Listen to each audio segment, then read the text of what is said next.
Hello everyone, अर्थशास्त्र education में आप सभी का स्वागत है। आज अपन क्लास 11 की पॉलिटिकल थ्योरी के एक टॉपिक की बात करेंगे जिसका नाम है John Rawls theory of justice. John Rawls theory of justice के बारे में बात करेंगे।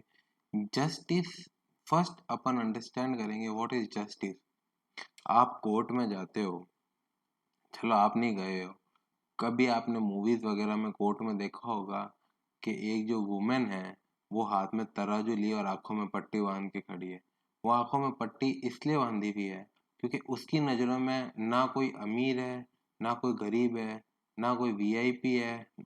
मतलब उसकी नज़रों में कोई भी प्रिविलेज सेक्शन ऑफ सोसाइटी नहीं है। उसके तराजू में सब बराबर तोलेंगे। यही होता है जस्टिस।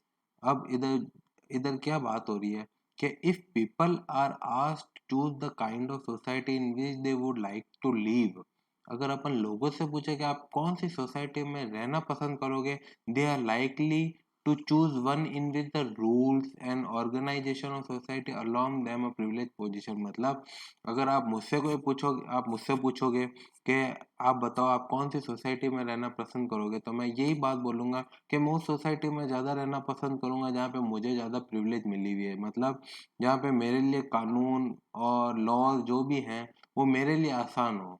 ठीक है, लेकिन लेकिन इस चीज में मेरा तो फायदा है, लेकिन दूसरों के लिए ये अन्याय की बात हो जाएगी।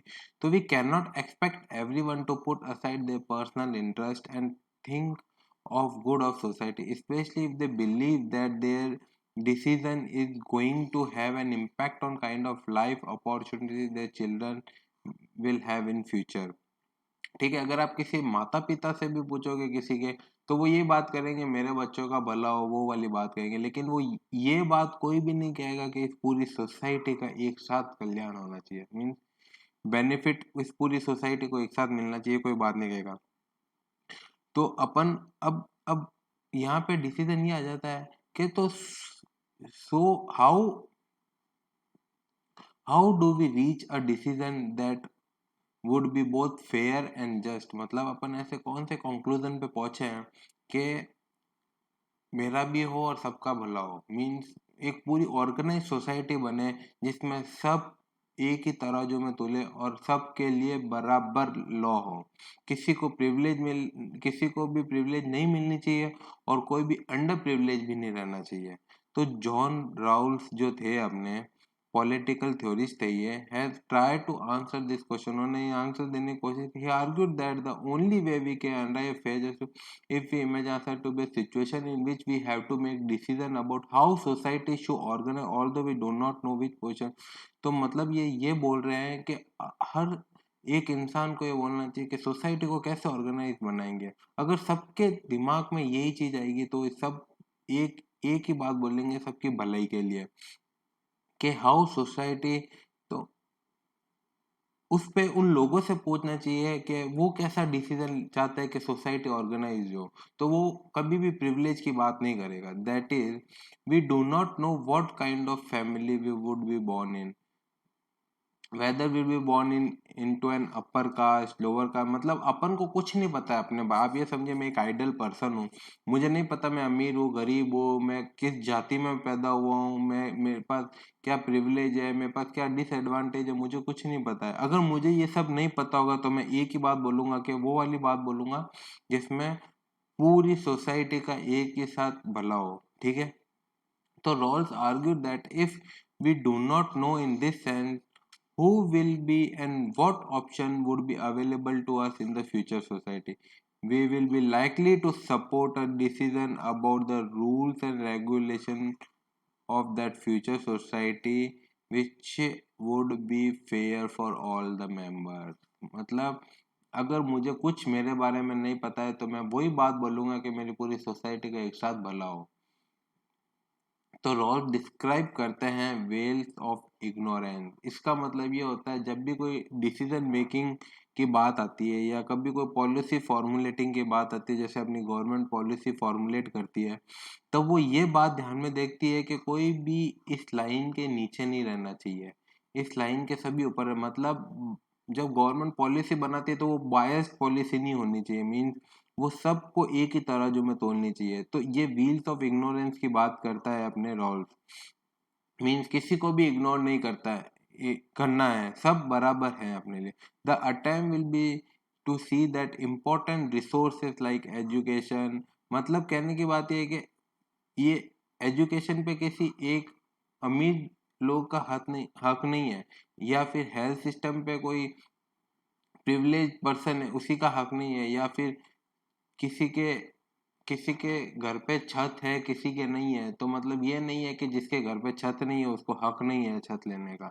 तो are available to all person mean, तो ये सोसाइटी ऑर्गेनाइज्ड होगी कि अपन सबके लिए ये अवेलेबल हो, सबके लिए।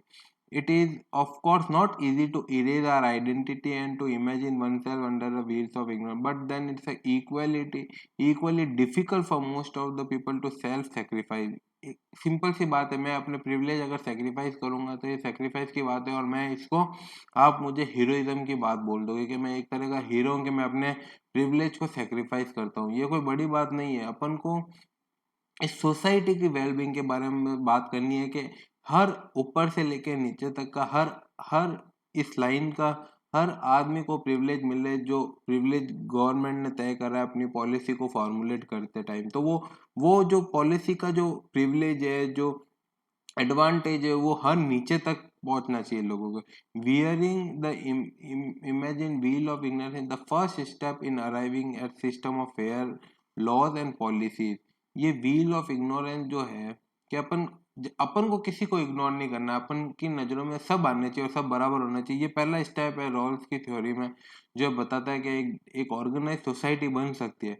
Therefore it would be in the interest of all that society as whole should benefit from the rules and policies that are decided, and not just any particular section. Such fairness would be the outcome of rational action, not benevolence or genocide। मतलब ये एक एक एक तरह का किसी के प्रति भेदभाव की बात नहीं करना चाहिए कि एक कास्ट, मैं एक एग्जांपल लूँ, एक जाति ऊपर एक नीचे, एक रिलीजन ऊपर एक नीचे, नहीं, सब बैलेंस, कोई मेजोरिटी में कोई माइनॉरिटी में नहीं, सब बैलेंस होना चाहिए। अपन को माइनॉरिटीज के भी हकों की उतनी बात करनी चाहिए, जैसे अपने इंडियन कॉन्स्टिट्यूशन में आर्टिकल 29-30 में अपने माइनॉरिटीज को प्रिविलेज दिया है, यही बात करनी चाहिए। इसलिए India is a vibrant democracy और सबके राइट्स को प्रिजर्व करता है इंडिया, क्योंकि इंडियन कॉन्स्टिट्यूशन में सब कुछ लिखा हुआ है।